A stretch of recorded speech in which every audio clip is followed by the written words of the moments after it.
Rutas Comunes.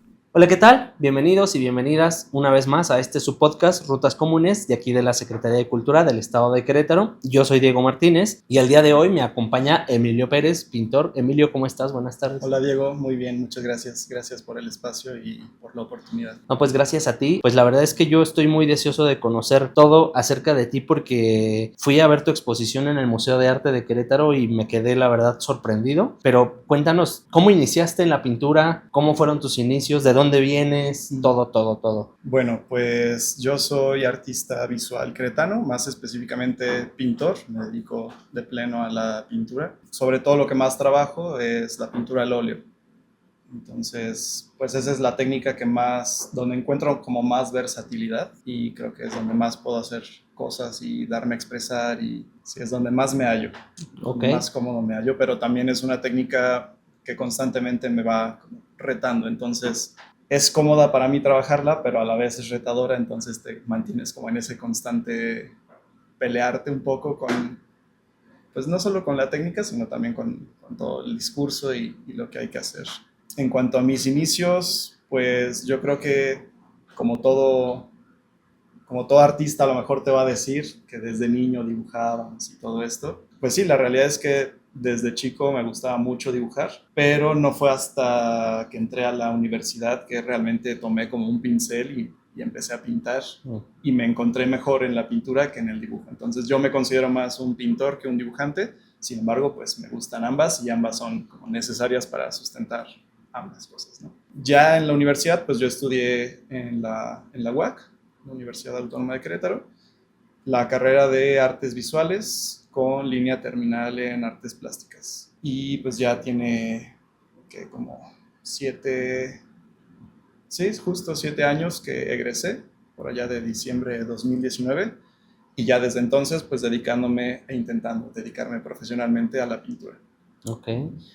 Mencionabas ahorita que eres más pintor que dibujante, pero de todos modos, bueno, yo sé que cada artista tiene una técnica muy diferente, ¿no? Sí. ¿Tú bocetas antes de empezar a pintar o ya directamente con la pintura sobre el lienzo? Prefiero mucho trabajar directamente con la pintura. Sí, el boceto solo para muy raras piezas lo llego a hacer, pero cuando lo hago nunca es un boceto como muy definido. Siempre es nada más como una pequeña ayuda, sobre todo a la composición, como a encajar figuras y escenarios, más que a resolver de lleno la pintura. Porque yo siento y con el paso del tiempo he experimentado que para mí es, pues, si bien es una aproximación pues, muy legal, muy permitida, muy fascinante también, el dibujar todo antes de pintar, pero para mí no me funciona tanto porque siento que te encasilla demasiado y a la hora de pintar ya tienes pues prácticamente todo resuelto y no te da como ese espacio a experimentar y al error y a la mancha, cosa que sí encuentras cuando trabajas la pintura de manera directa, porque digamos que si hiciera un boceto ya totalmente terminado, casi que ya estaría nada más pintando dentro de la línea, y a mí eso no me gusta. O sea, yo prefiero sí pelearme con la pintura un rato, son tiempos distintos los que llegas a trabajar, pero prefiero eso, prefiero empezar con mancha, prefiero empezar con pintar todo el lienzo, bloquear todos los espacios en blanco primero y a partir de ahí generar una figura. Entonces, a mí siempre me parece como más mágico que vaya emergiendo la figura de la nada antes de tener ahí ya la línea resuelta. Claro, y es que en el arte en realidad pues no hay reglas, ¿no? O sea, Sí. yo sé que a lo mejor los más puristas de la pintura te van a decir, no, primero tienes que bocetar y Sí. hacer imprimatura y esto, pero la realidad es que para el producto terminado pues no basta más que pues tu imaginación y lo que tú quieres transmitir a través de lo que estás pintando, ¿no? Sí, sí, de hecho, pues como tal no creo que haya un producto 100% terminado en cuestiones del arte. Y como comentas, pues siempre he pensado que no hay un solo camino en el arte, que no somos como las matemáticas, como la medicina, cualquier ciencia, que en la matemática pues tendrás distintos procesos, pero siempre tienes que llegar como a un mismo resultado, ¿no? Ya sabes que 2 más 2 es 4 y tienes que llegar ahí de alguna manera. Uh-huh. Sin embargo, en el arte, pues totalmente libre. Claro que hay fundamentos, los cuales también respeto muchísimo, y hay que aprenderlos, con eso sí no estoy peleado, hay que aprender como los fundamentos, lo que se ha trabajado desde siempre, lo que se sabe que funciona, lo que han trabajado los grandes maestros todos los siglos, pero se trata más bien como de no quedarse con eso, de sí aceptar como el lado académico, academicista, pero pues también aprendes las reglas como para romperlas al final y para saber cómo romperlas, porque si tampoco supieras ninguna regla, pues quizás estarías haciendo ahí puro caos, y yo creo que hay que ponerle un poquito de orden a ese caos para hacer que algo valga la pena como creación. Sí, claro, porque incluso hasta para representar el caos hay que saber cómo hacerlo, ¿no? Sí. Desde el principio. Y conociendo tu intención y tu técnica, yo creo que ya vas muy adelantado a que se parezca mucho a lo que tienes en la cabeza contra lo que queda al final en el lienzo, ¿no? Gracias. Sí, bueno, en lo que yo trabajo suelo tener como imágenes de referencia siempre. Tengo un archivo personal ahí muy amplio que siempre estoy como moviendo, intentando organizar, separando y todo esto, ¿no? Entonces tengo en mi computadora varias carpetitas. Trabajo con las referencias, pero uno nunca sabe al 100% cómo va a terminar, ¿no? Y eso es creo que la parte rica de la pintura, como yo la trabajo y como a mí me gusta trabajarla, porque a pesar de que tienes la referencia, pues la referencia no es el destino último, es parte del proceso, pero no es a donde quieres llegar necesariamente. Sí, porque a fin de cuentas es una inspiración nada más, ¿no? No es como Sí. que digas, ay, no sé, esta estructura o lo que voy a poner es copy-paste a lo que yo voy a pintar, ¿no? Sí. Sino más bien como, me gusta el estilo, no sé, barroco de lo que estoy viendo o el estilo gótico, no sé, tal vez, ¿no? Como los detalles y es lo que vas a plasmar en tu producto final. Sí, sí vale la pena vaciar y bajar muchas cosas de distintos lugares para construir algo totalmente nuevo. A pesar de que tengas, digamos, 5, 10 o 100 referencias, pues tienes que lograr que esas referencias no sean tampoco tan evidentes y que sea una creación más auténtica y más personal con todo lo que ya traes de bagaje, ¿no?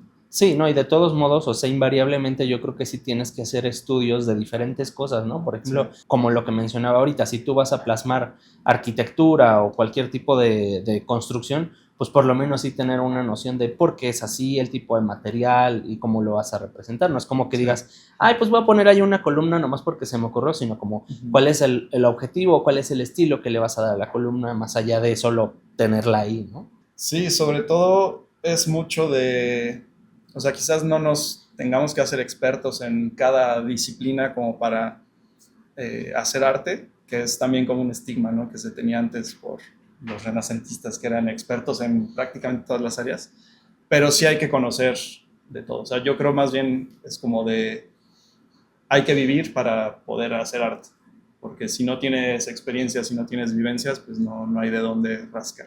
Sí. Bueno, y hablando de esto, a mí me gustaría saber a ti qué te inspira.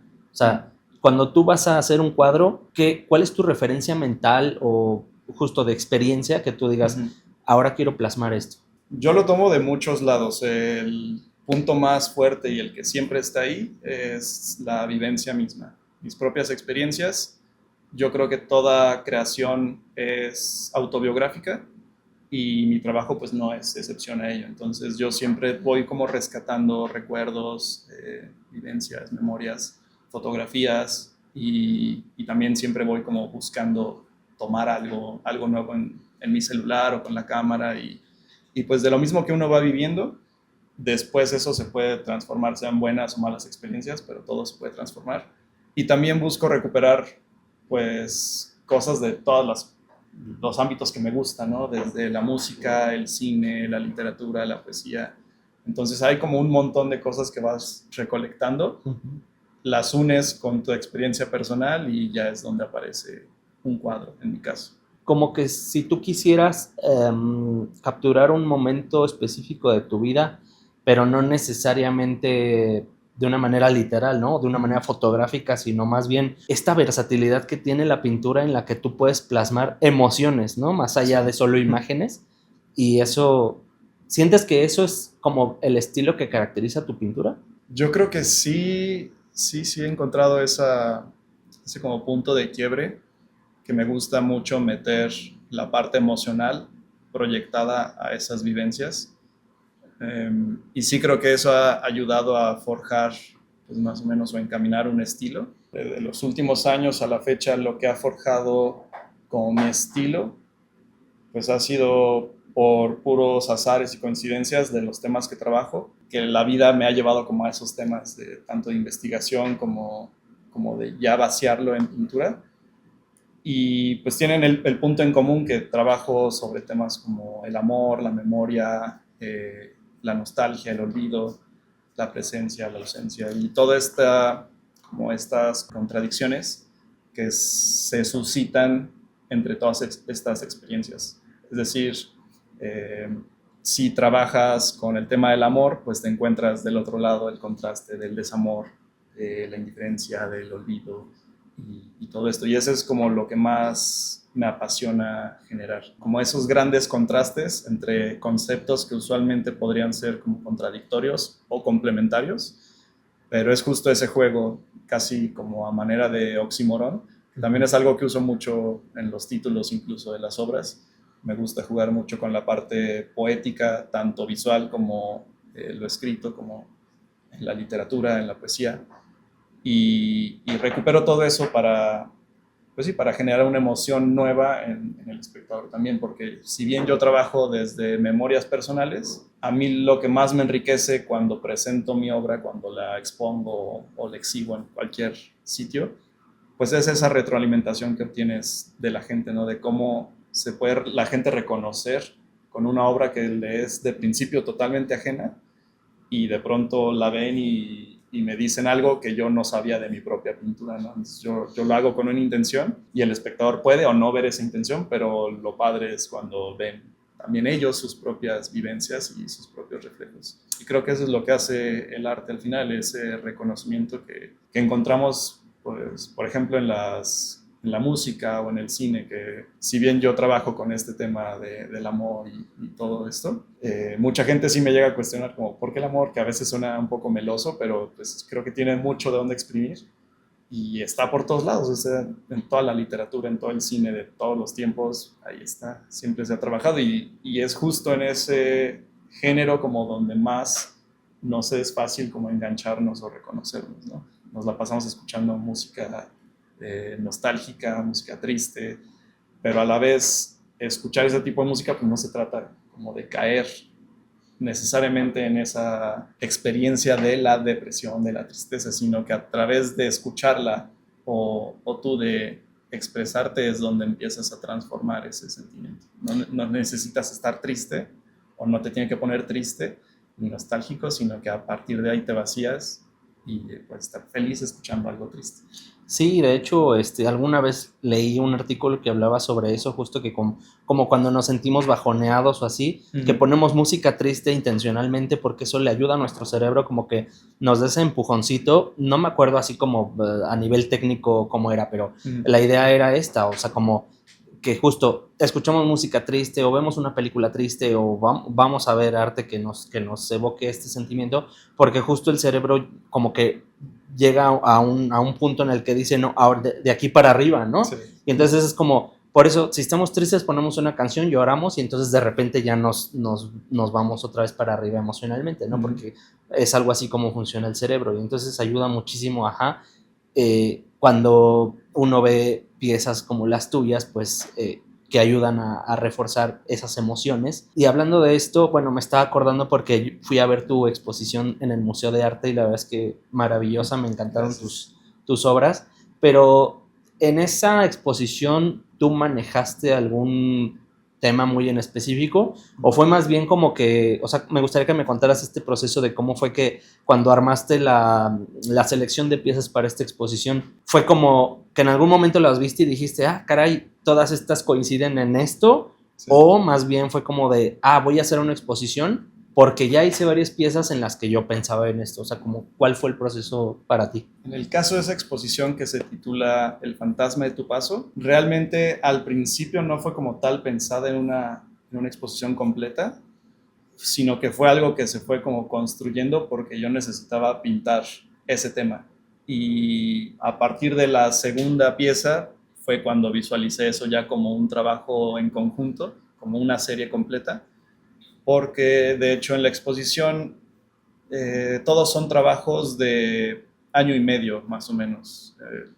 Son como de la última mitad del 2024 hasta inicios de este año, 2026. Entonces, bueno, todas esas son 15 piezas en total, todas son piezas de esas dos fechas, pero excepto 2, 3 piezas son un poco previas y son como como el punto, la piedra angular a partir de la cual empiezan todas a desarrollarse.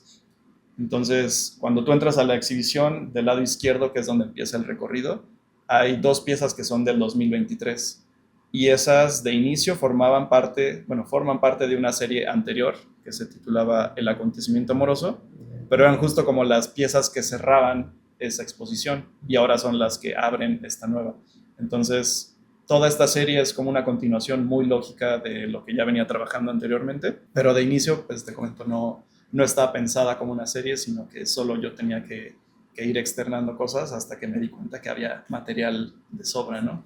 Que tenía muchas cosas por decir al respecto. Y ya una vez que empecé con el tercer cuadro, pues ya todo agarró forma y se fue encaminando solito y es como muy, muy fluido también todo. Entonces, ¿sí te ha pasado esto como por ejemplo, que terminas una pieza o la estás haciendo y de repente ya estás pensando en la siguiente como una especie de continuación o así? Sí, sí, me pasa todo el tiempo. Yo creo que toda pieza es heredera de la anterior, que no existiría ninguna nueva si no estuviera esa anterior, porque a mí me pasa que estoy pintando y ya sé qué cosas puedo explorar en la siguiente o qué cosas en esta no estoy logrando que me gustaría todavía visualizar en una nueva. Entonces sí, constantemente, pues sí tengo como una especie de planeación.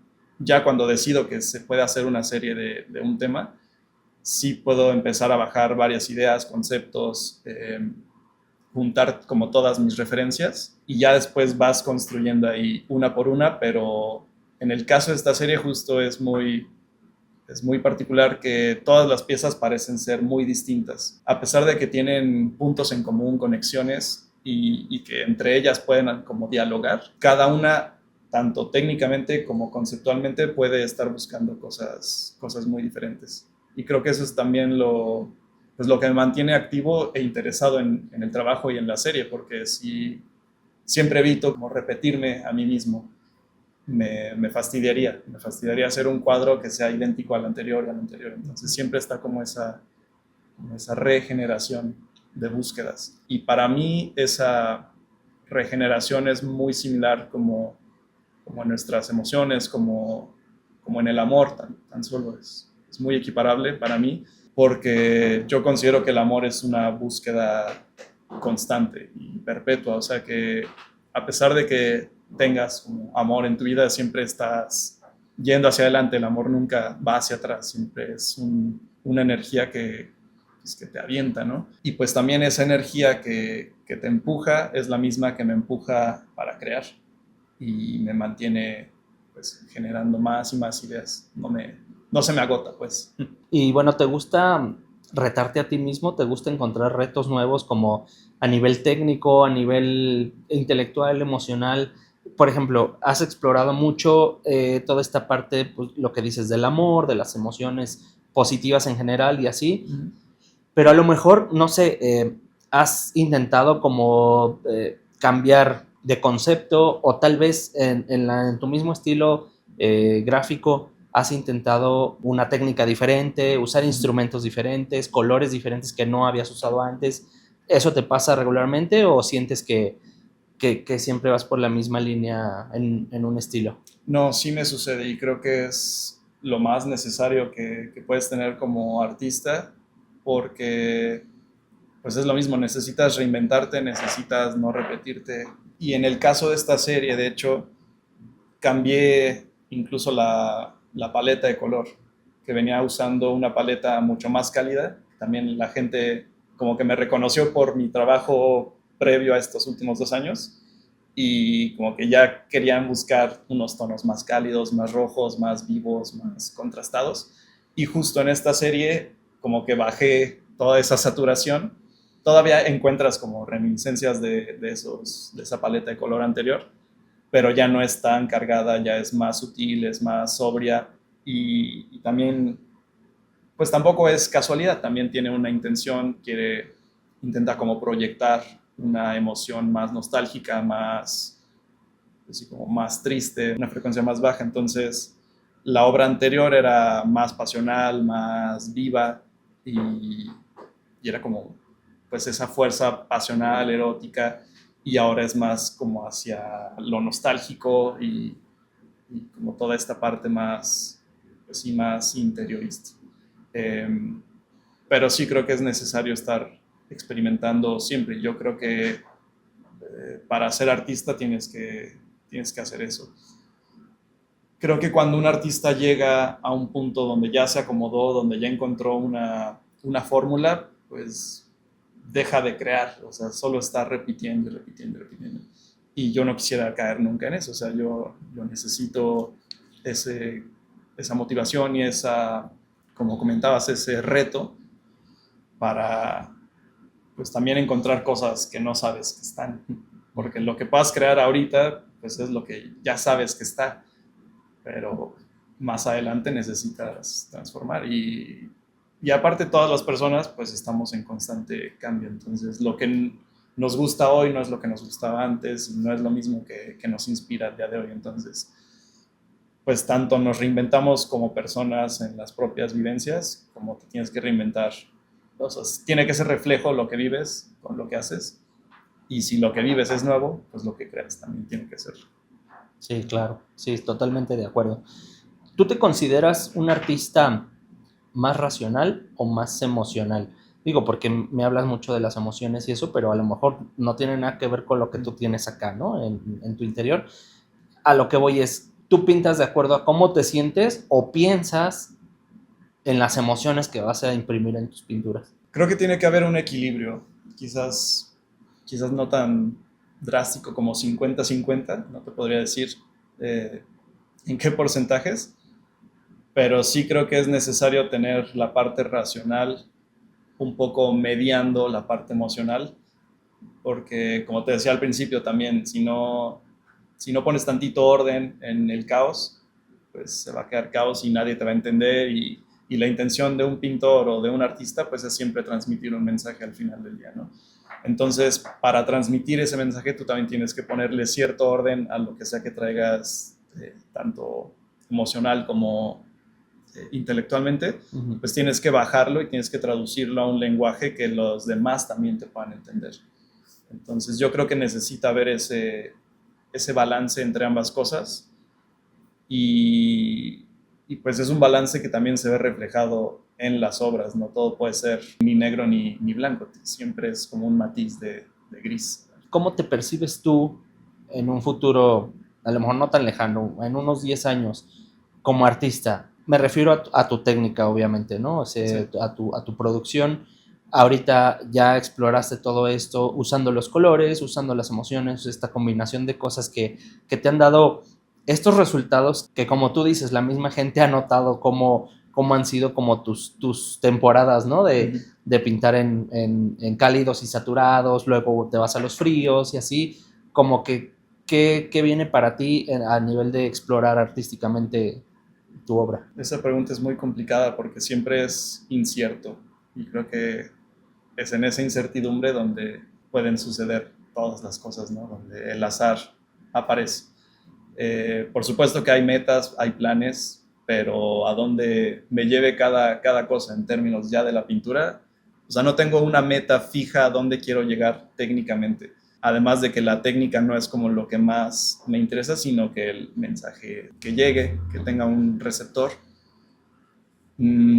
Metas como en cuanto a la carrera artística, pues sí te podría decir más exhibiciones individuales, más participaciones internacionales, bienales, concursos, residencias, pues todo eso existe y pues tiene que estar ahí, ¿no? También la parte económica, por supuesto, hay que sustentarse, pero no hay un punto fijo a dónde llegar ni a dónde podría apuntar ahora mismo. ¿Tienes referencias constantes en pintura en cuanto a artistas? O sea, me decías hace rato que tienes imágenes descargadas que utilizas como referencia y así, pero ¿hay artistas que a ti te gusten que tú digas, híjole, quiero pintar un poco como él o tal, o como ella? Sí, sí, por supuesto. Pues también va por temporadas, uno tiene como su top 100 quizás, pero igual va cambiando y muchas piezas que trabajo van cambiando también de referentes, porque son tantos artistas los que me gustan, de los que tomo inspiración, donde encuentro cosas, que también los voy intercambiando. Entonces, no todas mis obras se van a aparecer a este top 10 o top 100 de artistas referentes, ¿no? Sino que se va cambiando, pero quizás a grandes rasgos, ahora mismo que se me ocurran, pues no sé, unos 10 tal vez, podría ser Edvard Munch, uno de ellos, Anders Zorn, otro está Gustav Caillebotte. Yo me estaba adelantando. Klimt también me gusta, sí, pero no es tan referente para mí. Sí. Joaquín Sorolla, John Singer Sargent, Wilhelm Hammershøi. Quizás la mayoría son europeos y también como que he encontrado que los periodos artísticos que más me llaman van como todo esto que ha pasado entre el impresionismo hasta el realismo. Es justo, o sea, como que justo todos los artistas que se encuentran en esos periodos, finales de 1800, inicios 1900, pues tienden a ser como mis favoritos, o sea, desde impresionismo hasta realismo, pasando por romanticismo. Sí, pues es que yo creo que sí hay como ciertas corrientes que atrapan, ¿no? O sea, sí. Yo sé que el arte es universal y que a lo mejor nos pueden gustar obras de todas las épocas, pero definitivamente, bueno, no sé, a mí también me pasa que yo exploro ciertas corrientes o ciertos periodos y digo, sí, esto es increíble, ¿no? O sea, tanto en la técnica como en los colores, lo que plasman, etcétera. Sí, definitivamente estoy de acuerdo, como que sí hay cosas que sí, o sea, como que hasta sientes, yo debí nacer en esa época, ¿no? Para hacer eso o así. Sí, bueno, fuera. Pues se nos acabó el tiempo, pero pues ha sido fascinante escucharte. Gracias. Emilio, muchísimas gracias por estar acá. Por último, y antes de irnos, si nos puedes compartir tus redes sociales para que la gente te siga, por favor. Sí, yo estoy en Instagram como Emilio Pérez Ángeles, así completo, mi nombre completo, casi. Ok, bueno, ya saben, ahí lo van a poder encontrar y subes, me imagino que también de repente tu obra y así para que la gente la pueda ver. Sí, trato de mantenerme ahí constante con las publicaciones, pero sí, ahí encuentran muchas publicaciones de mis obras, videos de procesos. Y sobre todo también porque es donde más fácilmente van a poder enterarse de si tienes una nueva exposición o qué andas haciendo de nuevo y ese tipo de cosas, ¿no? Sí, justo. De hecho, el 22 de mayo, que es la Noche de Museos, voy a estar haciendo una visita guiada en el Museo de Arte de Querétaro. Ya por la tarde anunciaré igual algunos horarios, pero también ahí está la invitación. Bueno, pues muy bien, para que no se lo vayan a perder en la Noche de Museos. Muchísimas gracias por esta conversación, Emilio. A ti, muchas gracias. Y muchas gracias a la gente que nos ve y no se pierdan el próximo episodio de su podcast, Rutas Comunes.